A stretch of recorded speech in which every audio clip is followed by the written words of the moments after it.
For over 4 decades, Friday the 13th has slashed its way into the hearts of horror lovers around the world.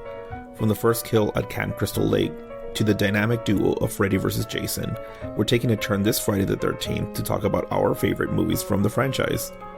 Whether you're a lifelong fan or a newcomer to Camp Crystal Lake, there's plenty to love and plenty to learn about Jason and his shenanigans. So grab your favorite beer, sit around the campfire, and listen in as we discuss today's topic, Friday the 13th, the sequels.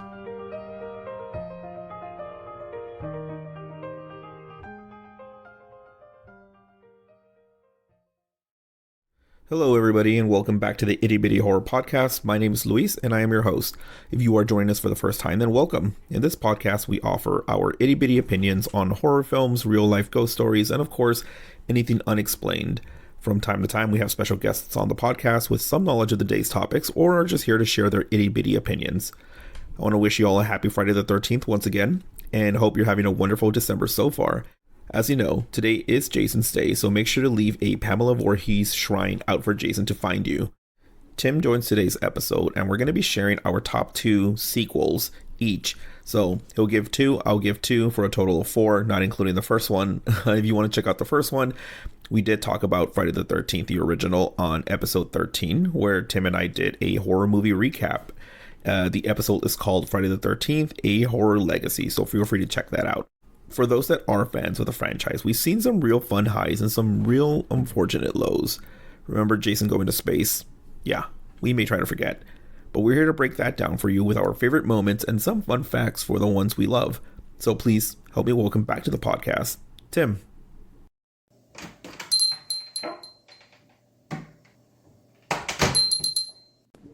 Hi, Tim. I'm Mrs. Voorhees, an old friend of the Christies. Oh, you are, huh? Are you wearing a cream-colored sweater? It's blue, but yes, I am. Ladies and gentlemen, this is the constant debate we are having, and we're still having it to this day, whether or not Mrs. Voorhees wore a light blue sweater or a cream-colored off-white sweater, which is my view. Yes, if you have any thoughts on this, please comment on our social media pages or on the "What did you think of this episode" section. Please of the write podcast. in. Yes, It's really important. We need to settle this debate. Tim, welcome to the podcast again. How are you? I'm doing great. How are you? I'm good. Excited to record this episode of Friday the 13th. We are going to be discussing the favorite sequels that we've had, that we've thought of, that we think are like stand out, and then maybe some honorable mentions if we can think of any. But It's already Friday the 13th today. What are you doing to celebrate, Tim? Wait, no. Oh, yeah, I guess it is, huh? When this episode airs, it will be Friday the 13th, huh? What are you talking about? Today is Friday the 13th. We record and release these episodes on the day of. Live. I know. That's right. You are listening to this live, listeners. Did you say, how am I going to celebrate Friday? Yeah. How are you going to celebrate Friday the 13th? I'm going to avoid ladders, and I'm going to steer clear of black cats, and I'm going to not break any mirrors, and I'm going to throw salt over my shoulder, and that's about it. What about you? Well, I am going to watch a Friday the 13th movie. So how dare you skip that? The most important part, why we're here today. That's right. It is. But I've already seen almost all of the Friday the 13th movies. Actually, I think I've seen all of them, but some of them a long, long time ago. But yes. Yeah, same thing. Yeah, exactly. I've seen all of them. I have a DVD collector's thing that my nephew gave me for Christmas some years ago. It only includes the first 8 films, so it doesn't have like only the first 8. Did you hear that, listeners? Only 8. I know it doesn't have the other 4: Jason Goes to Hell, Jason X, the remake, or the Freddy vs. Jason one, unfortunately. But it's fine. I've seen all these films, and I'm excited to have you here. What I'm going to do today, as mentioned, I'm going to have a couple of friends over. We're going to watch one of the Friday the 13th. I'm probably going to introduce them to part 3, the 3D one, because that's the one where Jason finally gets his mask. Oh, no. Also, it's one of my least favorite ones, but they can enjoy. Well, we can list our favorites and what we liked or didn't like about them. Yes, I'm jumping the gun. Yeah, so for our listeners, the setup for this episode is what we're going to do is we're going to go one by one and just list our top 3 or top 2, really, sequels, not including the original. And then we'll list a couple of standout moments that we want to bring up. And then, some fun facts about the film. And then we can move on to the next. So you can go first, Tim, and then I go, et cetera, et cetera. Sounds good. I like it. Mine are great picks, so I can't wait to share them with the world. So, Tim, talking about Friday the 13th, how do you think the character of Jason Voorhees just has evolved, from the original movie all the way up until, I don't know, Freddy versus Jason? Yeah, I mean, it's pretty clear over the course of, and it's, by the way, one of my, and I know your favorite horror franchises, and I'm sure a lot of people listening, it's some of their favorites. So Yeah, some of this is kind of stuff that we're all vaguely aware of. But a lot of people, I feel like, think that Jason was always the kind of zombie hockey mask wearing guy, and he wasn't always that. And kind hmm of early on, obviously early on, he was more, freaky guy living in the woods who, was, deformed, and he was an outcast and everyone thought he drowned, and that kind of thing. And then of course he became this like hillbilly that lived in the woods and was also deformed and wore a giant flour sack over his head. that sounds And like my uncle, but yes. yeah, yeah, right. Your uncle did that. And but then he became over time more, I guess, zombie like. And at some point he just became the like invincible guy that like no one can kill kind of thing. Yeah, okay. How many people have been to space? I like that you say that like that's a natural progression of a next question. Like Well, it is you're because you're right. But how many people have been to space? it Really? is it is because he went from being a little boy who was being picked on at Camp Crystal Uh-huh. Lake and somehow Yes. ends up in space in one of the Oh, films. this is true. Okay, well, right off the bat, we're getting to Jason X, which is great. And yes, Hmm you're right. Not many people have been to space. He's one of the few people, if you can Yeah, call him a person, who have been.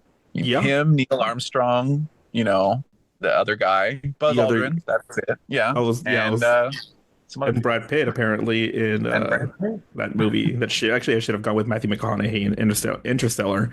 That's more of an impactful film than whatever Brad Pitt did. Well, Um, Sandra Bullock too. Gravity's Sandra, actually a good movie. oh yeah, I think as Sandra Bullock was told George Clooney like bye, she just let him float away. Don't spoil that part of the movie. That's a big part. People have seen Grab. It's been out for years now. But Okay. Well, interrupting sorry my everyone. interrupting my little joke, I was going to say that as George Clooney's floating away dead, he passes by Jason's body as he's like holding the 2000 2500 the year 2500 machete style thing. I don't know what I'm Yeah. saying right now. Yeah, that's right. He would if because those time periods intersect, I assume. I would think so, yes. But Yeah. as the franchise has continued, Tim, do you think there's a shift in just the way, the overall films have balanced horror and comedy, or do you think it stays consistent? No, I do think there was a shift because I think early Hmm on it took itself really seriously. And then, I mean, well, by number six, hmm it became a lot more self-aware, not self-aware to the point of being like Scream, which came out, I think, 10 years after number six. hmm But still, it was more self-aware and it had little jokes inside of it that were like kind of like wink, wink, nudge, nudge. We know this is kind of cheesy, but just work with us here. And then by the time they're sending him to space and they're making Freddy versus Jason, like they're not, They're no not one who's taking it some. watching it. Yeah. They're not taking themselves seriously. Yeah, you're right. I think one of the scenes that stands out to me, I think it's part five, which everybody hates, but I love because I think it Oh was one of the yeah. first few movies I was introduced to that were, Jason.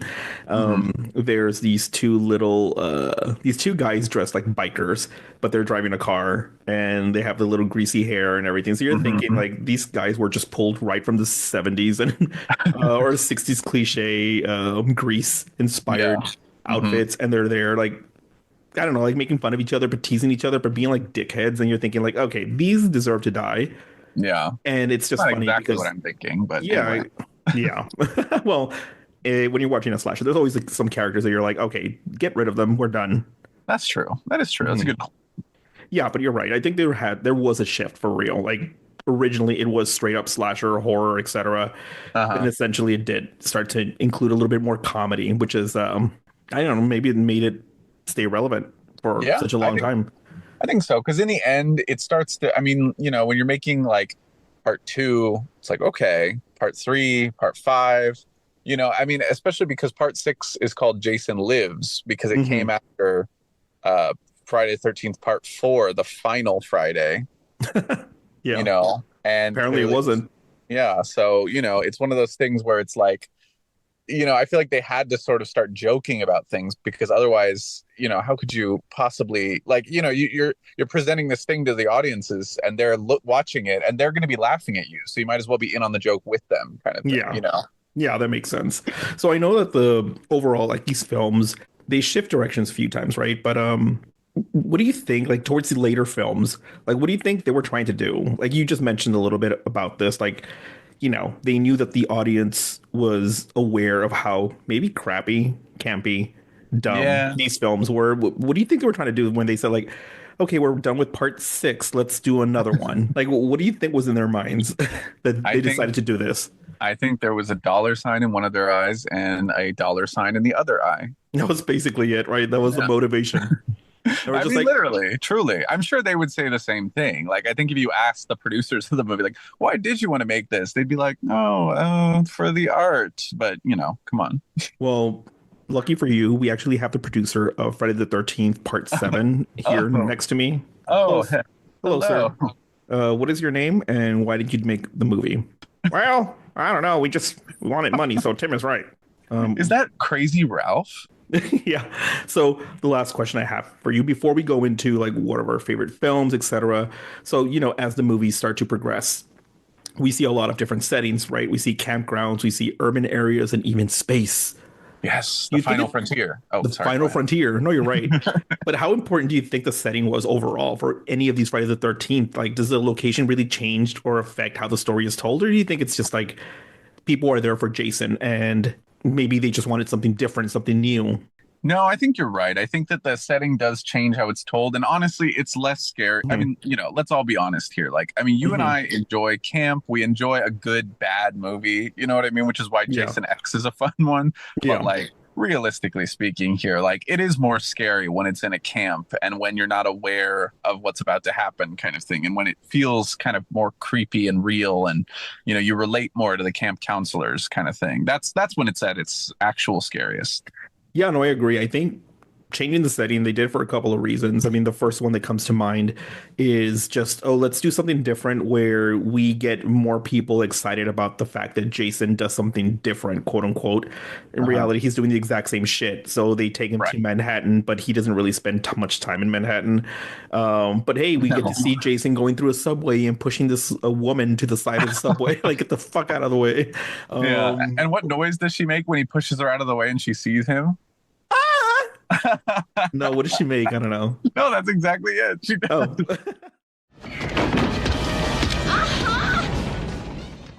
All of his scenes in Manhattan, I know they're supposed to be funny, but they're also like ridiculous in so many ways. Mhm. Like that gang where he like knocks over their stereo, their giant, stereo Yeah. system that they had, and then they say, Mhm. "You're a dead meat slime bag," and then they just see his face and they're like, "It's cool, man. It's cool." And then Never mind. and then they run away like it's a freaking Scooby-Doo cartoon. Yeah, and then they run and bump into a woman. She says, like, hey, what's the big idea? What's going on here? Well, I don't know if you know this, but there's this scene that was cut from Friday the 13th where he goes to Manhattan. Jason goes to Manhattan. Yeah, that's There's part eight. this. There is Mm-hmm. a scene where he's walking through the subway, and then you see J Lo and her backup dancers there singing the song "Feeling So Good," where she shoots it in the subway. Did you know? No, that did not happen. I did not know that because it's not true. From trivia that I just No, made up. no, yeah, exactly. You would love it. I know if J Lo was featured in a Friday the 13th, but you got the next Yes. best thing to J Lo featured in a Mm. Friday the 13th movie, which is Kelly Rowland. Ooh, yes. And we can Ooh, discuss this later, but yes, Kelly Rowland is her character in Freddy versus Jason is such an icon, yeah, especially when she calls Jason that little F slur. yeah, that was a great moment. Actually, that was for Freddy Krueger. So you're the one everyone's afraid of? Tell me something. What kind of faggot runs around in a Christmas sweater? No, I'm kidding. But she is an icon and she's a legend. And, let's be honest, she's the moment as well. She So, is the moment, and she should have survived. Sorry, I but know. she should have survived. I Um, know. Oh well. So, Yeah. Tim, the last time you were on, we discussed Friday the 13th. It was more of a movie recap. But for today's episode, what I wanted to do, again, as I mentioned earlier in the top of the episode, was that I just want us to list our top two favorite sequels. So, four total, or we have more. Feel free to list them. And any iconic or memorable scenes that Mhm. we felt really stood out. And of course, we'll add some trivia here and there just to entice the audience with some unknown knowledge. How does that Ooh, sound? yeah, that sounds good. Audience, I hope you're ready for some enticing trivia that you didn't even know that you didn't know. You big dildo. Eat your fucking slot. So, Tim, this is Yeah. where we're going to do this. We're going to have you go first, since you are the guest, and I want to be a gentleman Oh, to that's nice. Yeah. my fellow lady. Mm. Um, we will list your favorite one, your first one. List some standout moments, some fun facts, etc. And at the end, we each give it a how many machetes do we give a specific movie on a scale of 1 to 5? All right. On a scale of 1 to 5, how many machetes? I got you. So the first one is Friday the 13th, Part 2. No. Months after Alice beheads psycho killer mother, Pamela Voorhees, at Camp Crystal Lake, survivor Alice is still traumatized because of the murders. But there's one problem. Mrs. Voorhees' son, Jason, never drowned. So he saw Alice behead Mrs. Voorhees. Jason finds Alice soon and murders her. Oh no. 5 years later, a camp counselor in training program begins at Takanak Lodge, right near Camp Crystal Lake. So as teenagers in the program or start to snoop around Camp Crystal Lake, they start to get killed violently, one by one. So let's start off. What is, like, when you think of the movie, right? What are some iconic scenes that just stand out for you? And we can just talk about these. Well, okay. A number one has got to be the opening, and I'm going to give a spoiler alert, even though we haven't given any so far in this episode. But I'm going to give one right now because Yes. it's the death of a character. So skip ahead. Actually, we'll probably bring it up again. So don't skip ahead at all. Just stick around with us. You'll still like the movie. But it's Mhm. Alice's death because Alice was the final girl in Friday the 13th, the first, right? And I'm sure for the producers probably wanted her to come back for number two. Well, she did for about, what is it, 5 minutes? Yeah, 5 minutes and that's it. Yeah. And she's in her house. She's searching around. She's feels like she's alone, but she's not sure. And then all of a sudden she opens up her fridge and you know what she finds in there, right? Yeah, she finds Mrs. Voorhees' decapitated head in the fridge and she starts to scream. And then somebody behind her just grabs her, a little chokehold on her. I don't know what it's called, but they Yeah. grab a little screwdriver or something and just like stab her in the head. No! Oh no. I Yeah. hated that. I mean, it's iconic, but I hated that because I did genuinely like Alice, even though I made fun of her in the first movie where she was like, but what happened to the boy at the end? Or whatever. But I thought she was a decent final girl, and I think she could have been a Sidney Prescott type person if they would have just kept her throughout the films. Do you know Oh what yeah, no. the Totally franchise? been. And I mean, it's sad because like in Nightmare on Elm Street, you had Nancy and she's a great final girl. In Hmm. Halloween, obviously, you had Jamie Lee Curtis as Laurie, and yeah, like you said, You Sidney have Nev Prescott, Campbell. Nev Yeah. Campbell, right? And it's like if only Friday the 13th had their version of that. But Alice, I think I even heard somewhere that Alice, the actress who played her, didn't want to be in it again, other than a little bit. So they got rid of her, and it's a fun, well, not a fun moment. It's a sad moment, but it's a memorable moment in the movie. And yeah, goodbye to Alice, who actually was pretty Goodbye. good. Yeah, Bye but bye, also, Alice. But I was yeah, gonna say, sorry, I don't know what you were gonna say next, but do you mind if I just add something real quick? yeah. Why don't you just jump in? Why don't I just jump in and interrupt? But I was gonna say there's conflicting rumors. There's one that says that she did not want to be on, or she didn't want to make the movie, but it was overlapping with some other project, and they wouldn't, put a hold on the shooting for her, so they just had her come in the beginning, and she didn't know that her character was gonna die. Oh, So she was upset about that. And there's another report that says that she did want to be in the movie, like completely, like she was like gung ho, like hell yeah, like I want to be in this movie. But they decided to change like the entire route of the thing, so it's not really like I don't know, I don't remember exactly, but it is listed as one of the fun facts, so we can get into it a little later. wow. Okay. But okay, last Mhm. comment about this scene Yeah. is this scene officially demonstrates that Jason is willing to take his decapitated mother's head and put it in someone's fridge just for the sake of briefly freaking them out. He's so petty. I'm Yeah. sorry, but like, why So would you carry around your mother's severed head and be I like, know. you know what thing would be funny? What if I put this in the fridge and just scare the shit out of this woman Yeah. Like, I mean, it's not enough to kill her. He's like, I'd also briefly like to freak her out by doing that. before I kill her? Yes, Yeah. excuse me. But it's also So funny because he's like, when she opened the fridge, he probably had his like three fingers up to his mouth, and he was like, got her good. yeah, exactly. He probably did. I know. And he probably brought her in like some kind of sack. Oh yeah, in his former. Oh wait, no, he wears a sack, which we Oh move yeah. on to the next point. In my opinion, one of the top moments, if you don't mind me Mhm. jumping in, is Oh, the film introduces Jason for the first time as an adult man, at least. You know what I mean?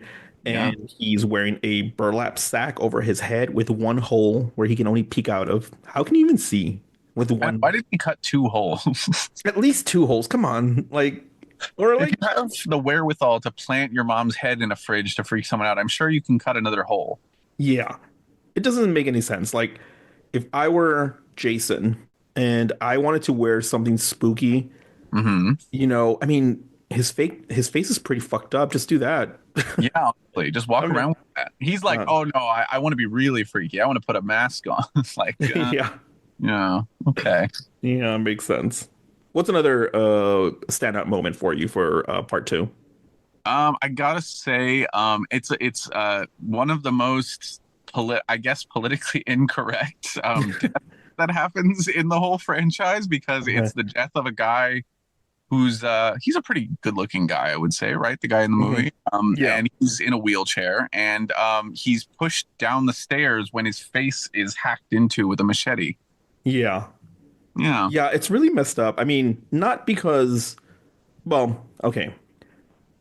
There's like an argument to say, and again, I'm not the one to say this, but Yeah. from what I've heard from other people, when people say like, "Oh, why did they have to make the black person the villain or whatever?" And Right. then people like black people on Twitter would say like, "Hey, we actually want to be the villain. Like, we're not just like one-dimensional goody two-shoes or whatever." Oh, Same thing with the wheelchair person. Like, they were like, "Yes, we want to be represented in film, and not just as like all types of a scenes. side, yeah, not just a side character who's just a goody two-shoes that's just like, Who just sits there and never gets hurt and doesn't get it in the action. Yeah, you're right. You're right. It's good that he also is killed along with everyone else, and there's no it's just treated like it's like, well, he's just one more character. You're right. So but it's just not really that, yeah, yeah. I think what probably is maybe a little problematic is the fact that they use his death scene, like the wheelchair going down the stairs, Mhm. as for some people like a comedic relief type of thing because it's like, oh wow, like this is random, or they start laughing and like, oh my god, they went there, and it's really not. Maybe that's what's inappropriate, I think, but overall, I think that the death of the wheelchair guy, like Mark, it's pretty memorable because he's just like, you think he's like, oh, there's no way they're gonna hurt him because he's in a wheelchair and he's a seemingly That's nice guy. that's true. Yeah, he doesn't seem like he's gonna get it. And also that moment is kind of a shock when it happened, which is why I'm Oh yeah. saying, because you're like, oh Mhm. no, oh no, oh. Keep And you just see like the machete go and goes, "Ugh!" and then I, the goes oh, down I, the stairs and the freeze frame and everything. yeah. So there you go. And Well, think what's another good moment in that movie? I think, well, the moment I have to say, like the moment when, okay, well, it's the last scene in the movie, but I'll just, okay. it's the one, not the very last scene, but like the climax of the movie is when, the final girl, Ginny, Mhm. decides to run into Jason's little gross hideaway that he's like built in the woods for himself out of like spare parts of random things. Which is another reason why this movie is super creepy, by the way. Runs in there running away from Jason because he's attacked basically everyone by the end of the movie, and she's the last one. And when she runs in, she sees his mom's head and her sweater. Yeah. We don't have to talk about the color of the sweater, but she sees it and she decides she's going to put it on and act like his mother. And it works. And she like distracts him while her friend, or I guess her boyfriend, comes in and attacks Jason because he's been distracted. So he literally, for a minute, thinks that that's his mom. Yeah. She is As she's mentioned before in the movie, she's studying to be a psychologist, a child psychologist. Right. And she's like, "Oh, Oh, let me use this against him," and just puts on the sweater, and she just goes like, "Jason, mother is talking to you," and then we cut to actual Betsy Palmer saying, "Mother is talking to you." Jason, Mother is talking to you! Jason, Mother is talking to you. That's yes, her. we love Betsy Palmer moments. We always love a little Betsy Palmer moment. Yes. Yeah, and then he swings or she swings, excuse me, the machete down Jason's left shoulder, like all the way in, I think, right? Mm-hmm. Yeah. And that's where they decide is like, oh, let's remove his mask. And they remove it and they're like, oh, I don't think that happened. But I was going to say, this movie still treats Jason like he's someone who can die and someone who, if you get him, will actually be, you know what I mean? Like, he's not like a zombie that just keeps coming back alive. It's still, and honestly, I think it's creepier because of that, because it makes you feel like he's a real person, you know? Yeah, no, I agree. I think at that moment, it's like he's just another random psycho guy. And Yeah. finally, when we kill him, it's like, okay, we killed him. We're done. It's not some supernatural thing. It's just a man who's obviously upset about his mother's death and wants to take it out on a bunch of random people. Yeah. And Yeah. who was drowning while some camp counselors were making love. Making love. Some other standout moments for myself is well, that pervert. Do you remember the pervert who's like slinging little rocks like he's like Dennis the Menace at this hot girl who has like a short t-shirt with the underboob sticking out? Oh, well, no, I thought he was. Yeah. Okay. Yes, I do remember that. Yeah. Like he's like slinging little rocks from his little whatever that thing is called. Slingshot. Yeah. Slingshot. Yeah. And she goes, "Ow!" And he shows the little slingshot. And he goes, "Mm-hmm, that was me." As if that's supposed to get any girl to say like, "Oh, you're so cute." If it were shot in 2024, it'd be like, "Bitch, I'm posting you on fucking Twitter and outing you as a pervert." Exactly. I know he'd be canceled. Also, you were going to say Facebook, weren't you? Yeah, I was gonna say Facebook, but who the hell uses Facebook in 2024?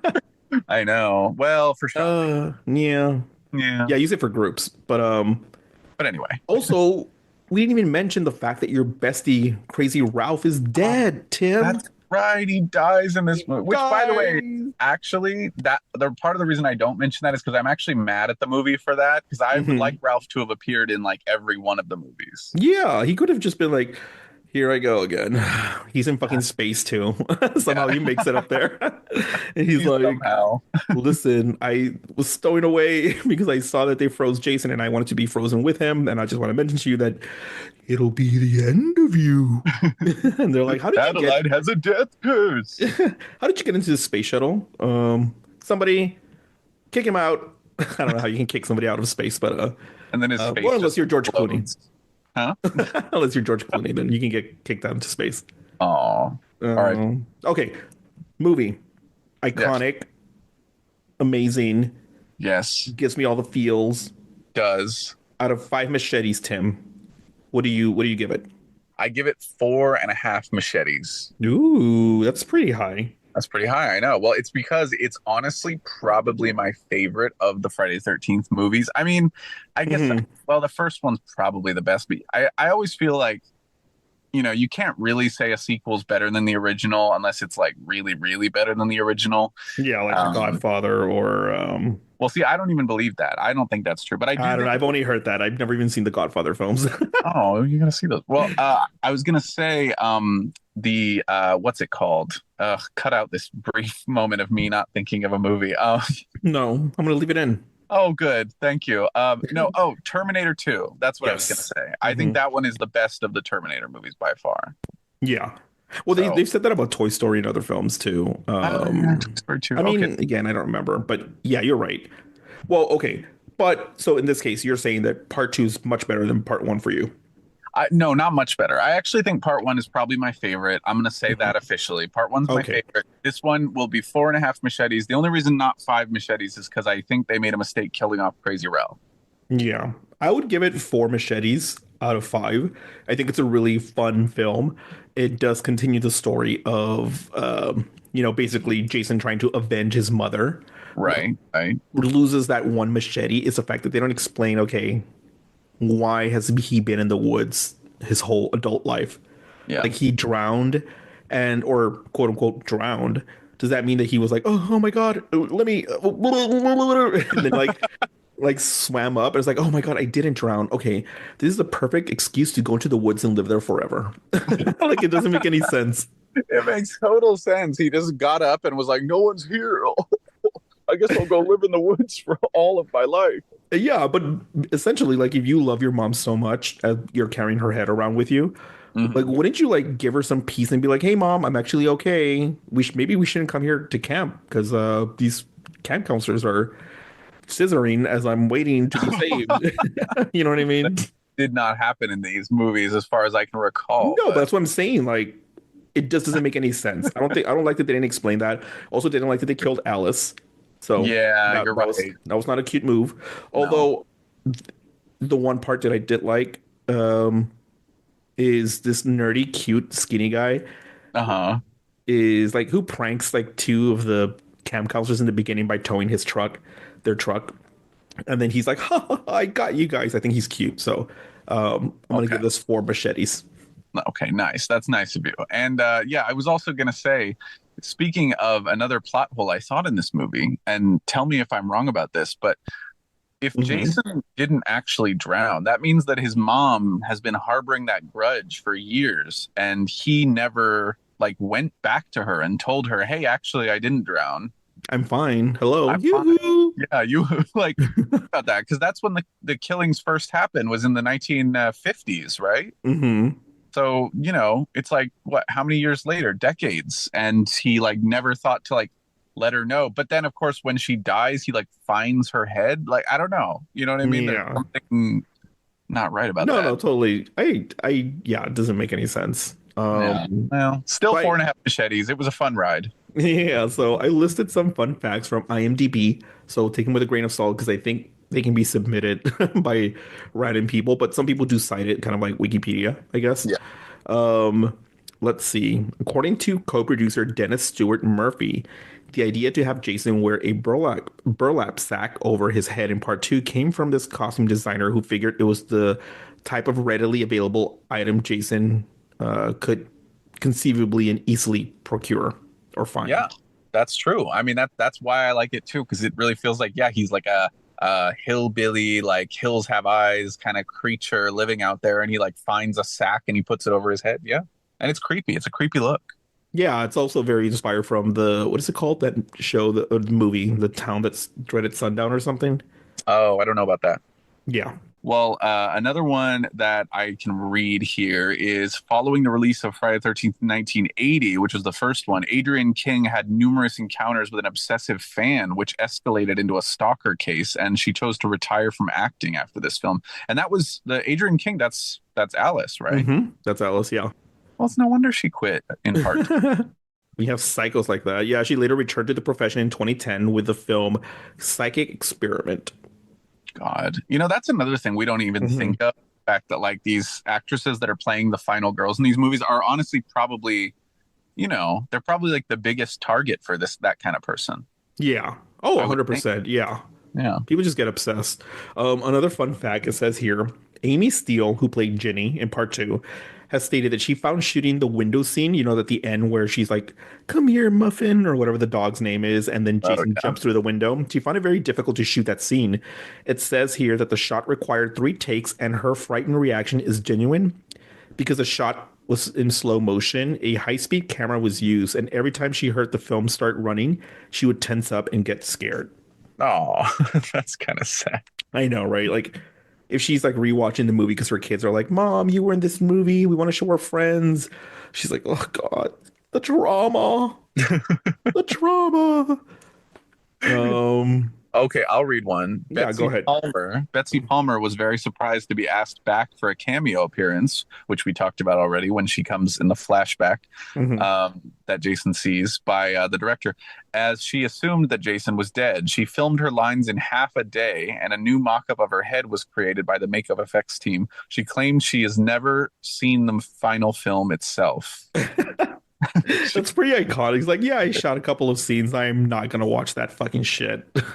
She hates this franchise. She clearly hated it from the very beginning. And even after the first movie's success, I think she's just like, oh God, I'm just glad I got my car that I paid for with the money from this movie. And it's funny because people probably walked up to her and they're like, oh, Jason, this and that, and blah, blah, blah. And she's like, who the fuck are you? Get away from me. Pepper sprayed them in the face, and people are like, oh, writhing in pain. Oh yeah, that probably did happen. No, I mean, I honestly think though that a lot of actors have this where like they get remembered for a movie that they don't like. Because I remember heard that Alec Guinness, who played Obi-Wan in the original Star Wars movies, I heard he was angry. Like he really did not like Star Wars, and he felt like when people would recognize him only for that, he just felt like, God, this is what my career has amounted to. Like, Yeah, but it's probably what paid his bills. Let's get real. well, I know exactly, and I I don't don't think like the stage play of King Lear or whatever he did is going to bring him any residuals. exactly. I know. Like, don't come on. Like, be happy people love you for something, you know. But I don't know. I do like Betsy Palmer. But he is an artist, okay? Attitude. Yes, And so as is Betsy Palmer. Yes. The last fact I have here is Adrienne King revealed in an interview to Screen Rant that she did not know that Alice was going to die until she arrived on the set that she's on the set. That's sad. She stated, I actually said to them that I would do whatever they needed to do for the sequel. I was theirs and I was very happy. And I never got a script. Didn't even get a script. Then there was a car that picked me up. And little did I know, but I get up there and the crew's almost gone. Everybody had gone. I didn't realize, but they had actually filmed the movie already. Oh, That's pretty sad. not only is that sad, that's like the director like wanted to trick her. Like that literally just premeditated. That's awful. Like, she is your final girl. Have some respect. I know. Geez, there's just no. Yeah. Well, sad Alice. I know, I know. Yeah. Well, moving on. Oh, That's it. Just okay. moving on from Alice, like everybody did, like the world did, Yeah, like the world. like the franchise did, apparently. The next one that I want to talk about, my top two, besides the original, obviously, is it sounds like we're going in order, but we're not. But Friday the 13th, Part 3, the 3D version. Ooh. Do you want to read the little synopsis of this? Of course. Jason Voorhees, having barely survived a wound to his shoulder from his own machete, is back to take revenge on all that visit his woods. His is in quotes. A new group of friends come over to party at an area close to the campsite. This time, Jason will be stronger than ever and getting a hockey mask from one of those friends. That's just shitty description from IMDb. I was gonna say I don't know who wrote that. They're like, Oh yeah, that was from IMDb. Yeah. okay. So first thing that I will immediately point out is the movie is in 3D, right? Have you seen? You said you've seen it, obviously, right? But I don't know how well you'll remember this, but in the very beginning, there's two characters named Harold and Edna, which again sounds like really old people names. And Edna, not the Miss Edna from Black Christmas that we kept calling her that, but she kind of looks like, Miss Edna. Who Miss was that? Edna. Mac, and we just kept calling her Mother Goose, Mother Hen, Mother Edna. Yeah, exactly. But Edna here kind of resembles Mia Goth, kind of. But anyway, it's two married people who are store owners. They have like a little grocery store, whatever. But that's where you first see the 3D stuff, right? You see, I believe somebody's holding like a stick, or just a stick sticking out of the wall, and a little rat is walking towards the camera. There's just several weird stuff. A snake that pops out, and you can see the string from the snake. It's not like 3D when Avatar came out. This is like early 1980s 3D. It just looks so corny. Like, not only that, but things that aren't relevant to the 3D, like to the story, that should be 3D. I know. It's like Jason. Yeah. Well, go ahead. I was gonna say, like, for example, like let's say Jason like swinging his machete towards the camera. You're like, oh shit, like you feel it, right? Yeah. But a little mouse walking towards the camera, I know, not at really. anything. It's not. But honestly, even when Jason swings his machete, do you think even one person in the audience when that happened, like, moved back slightly because they were afraid of it? I honestly doubt it, but I don't Well, know. I say yes. Okay. How Well, about sorry. that? I'm dissing your movie, and this is one of your top picks. So go ahead. Yes, exactly. How dare you? I But know. these two are the first casualties in the film, right? Poor Yep. Harold is taking a shit. He is, without washing his hands, of course, he is carrying around a rabbit and he's eating rabbit food. And you're like, dude, you're fucking disgusting. And then he gets killed, right? Yeah. And then Miss Edna, I don't have to call her Miss Edna, but Miss Ed- Edna, she's like, God damn it, Harold. Blah, blah, blah, blah, blah. You're like, girl, Ah, you're the rabbit kibble. stop eating the rabbit kibble. It's for Fluffy.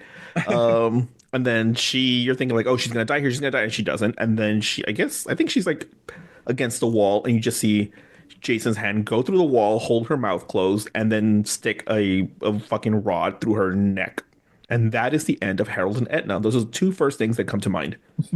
You've said that in other podcasts. You've been like, and that is the end of Annie. And that was the end. That's like how you love to describe And it. that's the end of Harold and Etna. enough. Another moment that stands out to me is obviously we have a new crew, a new group of teens that have not heard of Jason, obviously, and they Yeah. are traveling to this campground, not Crystal Lake, of course. And one of them is a teen named Chris. She's our protagonist. She's the final girl. Oops, sorry. Oops. Which apparently was previously sexually assaulted by Jason, is what she's implying. I'm not sure. What? Okay, I don't remember that. No, she's like in the middle of the movie. She's like, I just have this terrible memory of this place. And then she starts telling a story about how she saw this really disgusting, ugly man that attacked me. And Jason's like, damn, girl, like, the fuck? I was born this way. Like, Well, if he attacked her, even if he was born that way, it's still bad. yeah, no, true. And this group of teens, obviously, she's the main girl. But they have two potheads that are just sitting in the back of the van, which again, they look like they're 40 something, hanging out with a bunch of teens. They do. They have this one guy named Shelly who's like a little prankster. I Do you, know. do you remember him? I do. His little afro. Yes, a lot of people getting permed hair back then, I think. Mhm. Or that's just their hair. I don't know. Anyways, yes. Yeah. So these are the group of people that are going to Camp Crystal Lake or near it. And as they're driving, they run into the new Ralph, the guy who's like a homeless guy in the middle of the street, and he holds a little eyeball. He's like, I've been told to warn you, or something. I don't know. He holds a little eyeball to the screen, like in 3D. Uh, You should watch this movie and put some 3D glasses on and see if it works for you. oh yeah, I'll go find my 3D glasses I keep in my In your little glove compartment, yeah. yeah. So I know you don't really care for this film, but what are some other moments that you realize like maybe they weren't iconic because you don't care for the film, but some moments that you were like, oh yeah, let me bring this up. Well, no, there is obviously one moment that I think this movie is known for, and it's probably I think the main thing that it should Most be people known know it for. for. Mhm. Yeah, is that it's the first movie with the iconic hockey mask that everyone thinks Jason always had, but actually he didn't have until this one, which was the third one. Yeah. But yeah, he first puts it on. I think it's being worn originally by that prankster guy. Shelly. Mhm. Yeah, who really like thought it would be funny to like wear a hockey mask and freak someone out with it. But then later Jason puts it on and it seems to fit his head really well. And Shelly gets killed off screen. I remember there's this one scene where he pretends like he just got killed and everybody's like freaking out. Yeah. And then decide to tickle him. He's like, laughing like a little pervert. And and then later on, he actually does get, shanked. And the potheads don't believe him. He's like, oh, Shelly, quit your shit. In reality, he's dead. Oh, I know. But he did bring the hockey mask. You're right. And that is the iconic moment, I guess, that most people recognize from this film is that Jason says like, this looks cute. I think I can pull this off. And he just wears it. Also, did you notice that Jason bulked up in this movie? Like in the second movie, he's like this kind of like tall, skinny guy. And then in this, he's like, he's kind of jacked almost, I feel like. Yeah, no, he's like a Cute. monster. like in more ways than one, right? But like Yeah, physically, he looks like a giant, fucking Andrew the Giant type yeah, casting or something. he does. I know, and I'm just like, I don't think Jason was like doing pull-ups like between movies. But anyway, Hmm. Well, okay, yeah, I know you're right. One other moment that stands out for me, it's like a little sequence, but there's a scene where Shelly and this girl named Vera go to a supermarket, a little store near the campgrounds, and they are confronted by this biker gang. And they all look like they would be in a Prince music video, or at least yeah, the woman does. You know what I mean? Like she looks like very glamorous. Purple Rain. Yeah, like Purple Rain. And I think Vera's like, "Hey, I need to pay for this food," and the store clerk says, "We don't take no food stamps." I'm like, "Girl, leave her alone." Wow, rude. Rude. And then Shelly throws his wallet, and then it falls to the ground, and one of the biker girls just puts her foot on it, and she grabs. He's like, "Are you looking for this?" Or I don't know the exact lines. He's like, "Yes, can you give it to me?" He's like, bitch. Say it kindly. Can I please have it? And I'm like, girl, that's not yours though. Like, why are you I like that like? you're arguing with the logic of this biker gang person. I know. But then she's like, can You're I like, not please? yours. Huh? You're like, that's not yours. You can't be making those kinds of claims. Hey, leave her alone. So she's gonna turn. It's like, what? You want a piece of this? I'm like, oh shit, she's talking Oh, to me. It really is 3D or by, something. by the way, Mhm, too, I feel like why is it that I feel like in the 80s, like mhm. I grew up seeing a lot of movies from the 80s, although I didn't grow up in the 80s, but Yes, you I'm did, very, you old bastard. no, I didn't, I didn't, but I do feel like the 80s movies I watched over my life made me think that biker gangs would be a real important element of life, kind of like movies make you think quicksand is going to be a thing that you encounter in your life. And like, when have you ever encountered like an evil group of biker gangs with switchblades? Like, you know what I mean? Like, Yeah. Like people who are just walking around in groups and they suddenly start singing like West Side Story. yeah, wearing like leather jackets with spikes on their gloves. Like, where are these people? Like, maybe that was a thing. I don't know, I'm but pretty sure it's like a thing in other parts of the country, but where we grew up, it was not a thing. And I totally yeah, understand that. Like, I cannot picture myself going to a dive bar and seeing a group of bikers sitting down with like their sunglasses inside the bar, yeah, their little Duck Dynasty beards. yeah, and it's like, Yeah, and then somebody like exactly, and then somebody throws a glass on the ground and is like, "Let's move on to the next bar." And the bartender's super scared, like, "Oh yes, whatever you want." But anyway. wait, what was that? That was me making a rooming noise, and I don't think the microphone picked it up. So Oh, never. but the other part that I like about this biker gang is the fact that they go. Well, okay, so they pick on Shelly and Vera, and then Shelly's like, "I'm done. I'm done with this shit." And he runs his little Volkswagen Beetle, whatever the hell that car is, Yeah. and runs over the bikes. And one of the bikers, like even for a fucking slasher movie, he's not even like a violent person. He's doing like this whole thing where he puts his hand on his other arm, is like, "Fuck you." Like, I'm pretty sure you would have a gun and be like, "Pow, bitch." Pop one in Oh, Shelly's brain. oh my uh, gosh. there's something. But then they go back to the campsite where these campers are. And then they decide like, oh, we're gonna, siphon some gas out of this van. And first you're thinking like, oh, that's kind of a cute little nerdy. Oh, I'm gonna get them back. And they're like, no, we're gonna fucking light this barn on fire. Oh shit, I know. Wait, are they I forgot. Are they camping at this place? I don't know what the hell they're doing. Honestly, they don't ever explain that. I think they're just there for funsies. I don't think they're like Right. camp counselors. They're not. Yeah. These are just some random people. They might not even be, I mean, obviously every teenager in the Friday the 13th movies is always played by like 20 and 30-year-olds, but Mhm. they might not even be playing, they might just be like 20-year-old like kids in college or something, like just going to, you know. Yeah, they're just like, hey, do you want to go to over the weekend, go to this barn? Yeah. Little do they know there's a psycho killer out there ready to kill them, and they're like, what did we do? What did we do? And why did no one in the restaurants we walked into all turn their heads and say, "You're going to Camp Blood"? Because they're not going to Camp Blood. Apparently, this is it's a But it's side the quest. same lake. Say something, I don't know. But going back to the bikers, before you rudely interrupted. Sorry. No, you're fine. One of the Okay. bikers goes into the barn to like play around and goof around the glamorous diva mother, and she hears a noise and she goes, "Hey, who's up there, bitch? You are fucking breaking into people's property." Yeah, like, Like, hey, yeah. Imagine I break into your house, Tim, yeah, and I hear a noise. I'm like, "Hey, who's there?" who's there? You can't come in here. You can't be here. I'm house Yeah, sitting. Anyway, I know. um, Invading this random person's barn, but guess who's in there? Jason, and he kills him. Yes. I guess the only other thing that stands out, aside from the fact that, Jason finds his mask, the biker gang, is, the main character. She survives, obviously. She gets Jason hung, and then she hangs Jason, No, and then you're right. It just sounded funny. She gets Jason hung. I don't know why that's funny. yeah, and then Jason somehow gets off, and then he's like trying to attack her, but then um, somebody hits Jason with an axe to the head, which in theory should kill him. But Yes. one of my favorite kill scenes actually is Vera, where she is again flirting with, not flirting, she hates Shelly, the prankster. Yes. And then he goes inside and he gets killed, but it's off camera.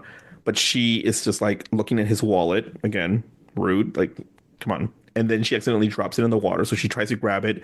And then Jason finally makes his appearance with a mask, and he shoots a little, what is it, like a Harpoon. harpoon type thing that goes straight to her eye. So I think that's my favorite kill of the movie. That was an interesting kill, especially because it's one of the other 3D ones where the harpoon is going Goes, right Mhm. over the screen. Yeah, and I felt like it hit me, and I spilled my popcorn everywhere, and I started to cry. I was like, "No, what am I gonna do with my glasses now? I only have one eye. I have to Oh, get a monocle." I guess you would. By the way, Yeah. that kill though, I think is kind of unintentionally funny because she's like standing there and he just comes right out and With is this like, big muscular body, yeah. yeah, clearly it's not Shelly, and he's got the mask on, and she's like, "Hey, what are you doing?